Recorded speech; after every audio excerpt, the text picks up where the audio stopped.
Oui, bonsoir, Son Excellence, Monsieur le Ministre.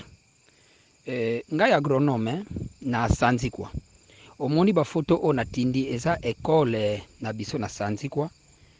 Batole longwaki, mais jusqu'à présent vraiment tozo zwa ata soutien mon côté.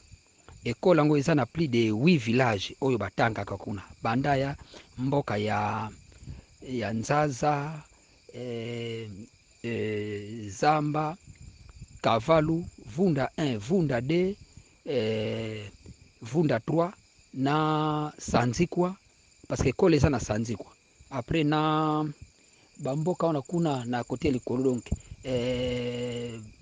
Sumba, Zamba, donc à peu près 8 villages. Vraiment toza habité yango na supplier na yo soki bokoyi kosunga biso mais eza batole kaka elongaki deux portes wana ya classe à la classe. Donc yango mutu elongaki batole mosusu eza nango mais de wana elongwaki bana bazotanga sute kutu bakoma kosala dego elongwaki na mopepe ya mbula yango napesi epa na yo vraiment omeka kosunga biso naza nanga mpe membre ya comité te me banotable mboka kaka yango na pression monsieur ministre lokola naza na numero na yo kaka yo mpe na radio baplace ebele ozokosala ozokosunga bato yango biso mpe toleli epa na yo okanisela biso mpe na bafin fond. Merci monsieur le ministre.